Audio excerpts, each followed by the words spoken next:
This soldier invoked the blessings of the heavens as he watched the rotors overhead, intent on filming his death. That man, trapped in the trench, knew that his hopes and faith would be shattered along with his body as soon as the fire spread when the grenade hit the ground. This is a story that repeated itself during the trench fighting for Avdiivka. Here, the days of attacks carried out under different strategies will be recounted, with the Russians using their BMPs to soften up the Ukrainian defenses and then putting their assault groups inside the trenches. It's the story of Ukrainians using their war machines to encircle their opponents, with grenades used as keys to open the doors of trenches that have been contested for months.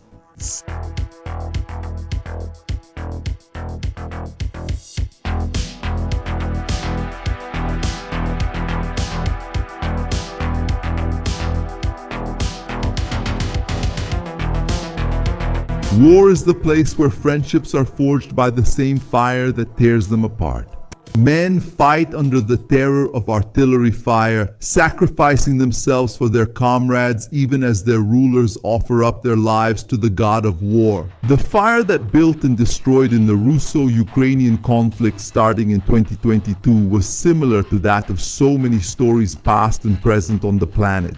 But the fire, which seemed ready to end within that same year, stretched on for many months. Russia set several targets. So many of its objectives were achieved through a level of hard fighting its generals had not expected when the war began. In other cases, since the first skirmishes began in 2014 and then flared up again in 2022, the fighting already promised tough months ahead. In Avdiivka, the Russians realized that the Ukrainians had a fortress as powerful and curious as Batman, which fell back in 2023. For months, direct attacks on the city were attempted, but they were almost fruitless when carried out directly. Then a strategy was decided on that proved decisive in the Battle of Bakhmut.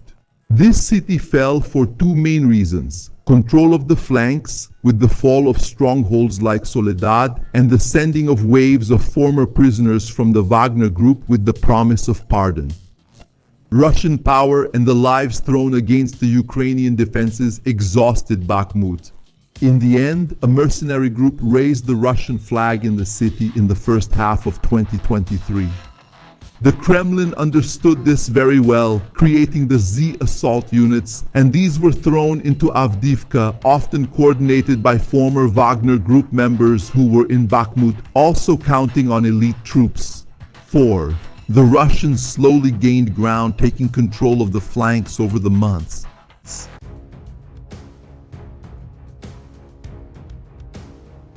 Gente, queria agradecer. Much weaker. 5. O canal cresceu muito. Battle taken at the beginning of the 12th century. 6. The United States was defeated. 9. Compartilhando, comentando e deixando lá. Brazil was invaded by a card war. 10. Arabia was destroyed. Germany defeated card war. 12. A card war. 13. Europe, Libya was destroyed by a card war. 14. I do everything alone. For all this effort, we have to be comfortable. 15.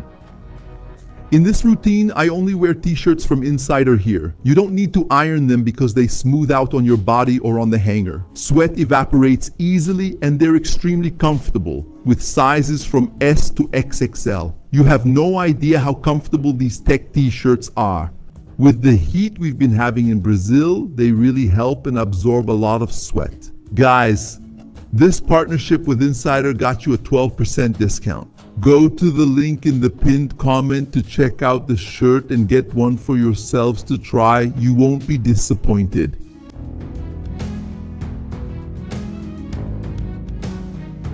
The Russians attacked when the grass was still green in the middle of the Ukrainian summer. The assault group was large, something still unusual in the region before the major battles of autumn and winter. BMPs, BTRs, and T-72 shattered the idyllic landscape. The soldiers were piled up on the troop transports, watching how the artillery of Ukraine's 110th Mechanized Brigade responded to the assault. The defenders decorated the field with smoke craters and fire, and a horrifying beauty that fascinated those seduced by the image of war. The number of Russians was so great that they managed to reach the tree line even under the artillery barrage.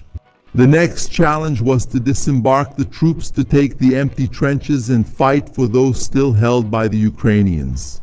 One of the BTRs began to deploy its men on the ground. The drone then recorded the distinctly unwelcome arrival of artillery fire. The metal at the rear of the vehicle twisted as much as the bones of some of the soldiers. Bleeding smoke, the transport retreated like a wounded beast.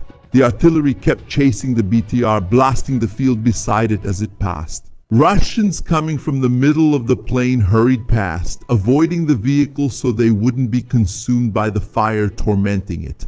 The metal beast finally said its farewell.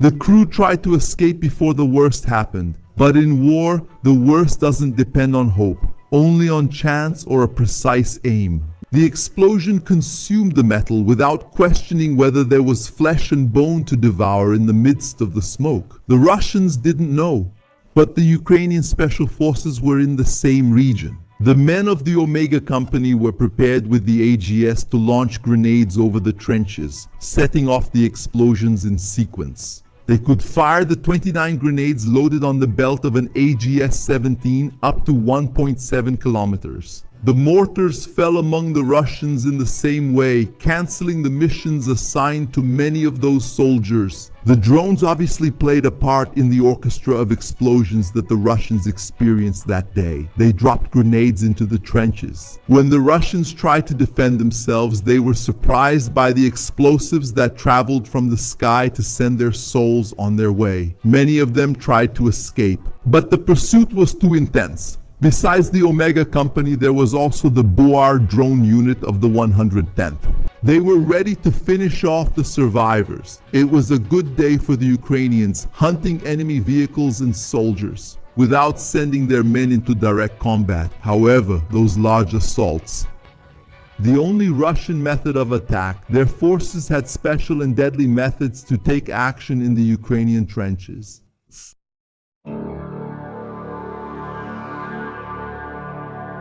The 10th Tank Regiment of the Southern Forces Group laid down heavy fire on the Ukrainians. The country's infrastructure buildings, which now served only as bunkers for their soldiers. The 87th Regiment of the Russian Army kept up the bombardment of the industrial areas of Avdiivka, breaking through the roofs of any place where the drones recorded the presence of Ukrainian forces. The movement of artillery pieces and vehicles ended up revealing where the troops were. Within range of the positions recently taken by the Russians, the bombs fell. Occasionally, a Ukrainian was alone in the trench watching for the Russians. The drone watched the lone soldier, the only one on guard while his friends rested.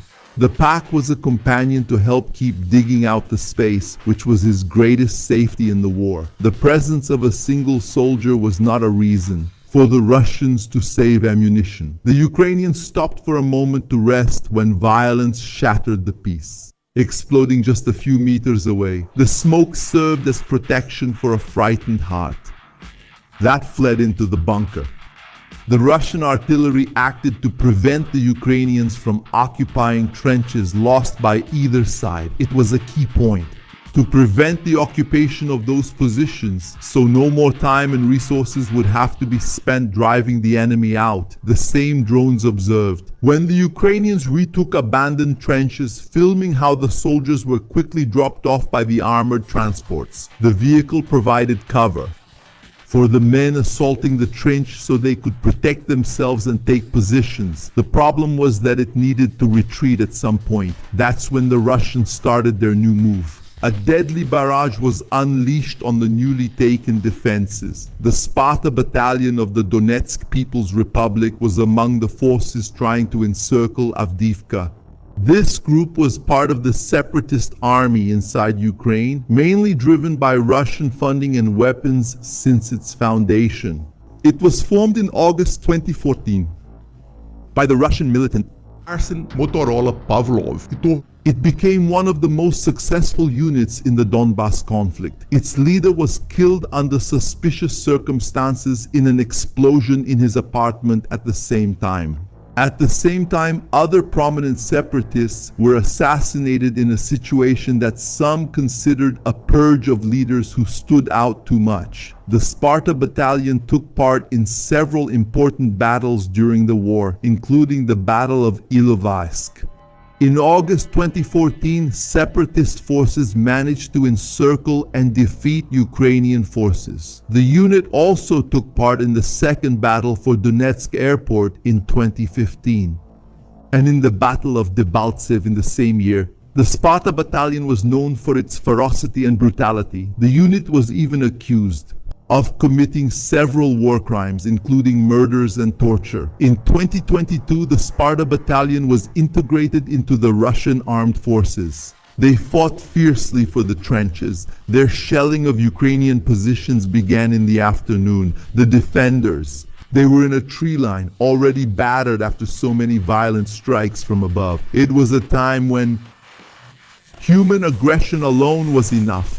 The trees were already beginning to shed their leaves. Bombs were hitting all along the trench, until the Ukrainians realized they were in an indefensible position. They took their wounded and began a retreat.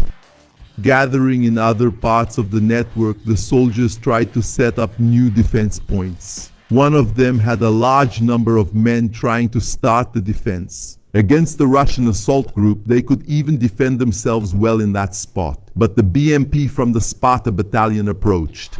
It had already unloaded the troops before, and its only purpose was to open fire. The 2A-72 cannon was the weapon of choice to unleash hell on the enemy position. The 30mm projectile could penetrate up to 60mm of steel armor. At a distance of 1,000 meters, it was effective even against helicopters. The footage from that day showed just how useful it was. Against infantry and trenches, it shattered Ukraine's defenses. After that, it was time for the Sparta Battalion's assault group, who began their careful advance against the Ukrainians. The men moved carefully to reach the tree line, passing through bombed-out ruins. The drone warned that the opponents were inside the trenches ahead. Right after the still intact trees, the men looked up to check if only their drones were watching them. The first soldier moved forward. With his AK pouring out rounds to start clearing the way, the entry into the trench network happened with direct fire against the first Ukrainians defending it. Getting past the first corner was a big risk, which required a high expenditure of ammunition to make the enemy lower their weapons in an attempt to protect themselves. Every small step, each step forward came at the cost of a finger on the trigger. The first breach in the Ukrainian defenses gave room for the soldiers of the Sparta Battalion to enter. One of the Ukrainians was immediately surrounded in his bunker, unable to react to the assault group. He didn't even see when the grenade was thrown. The explosion happened in front of the bunker, but the man felt his body tremble with a wave of hatred that traveled, gaining strength through the narrow trench. The separatist forces fired toward the black smoke, making the Ukrainian feel the pieces of earth flying inside the bunker. He was still trying to recover his hearing when he heard the enemies shouting for him to surrender. O soldado levantou Arms, and he walked across the land he himself had helped dig, being pushed by the watchful bears toward other enemies. So many of those defenders were captured and made prisoners of war by the separatist forces.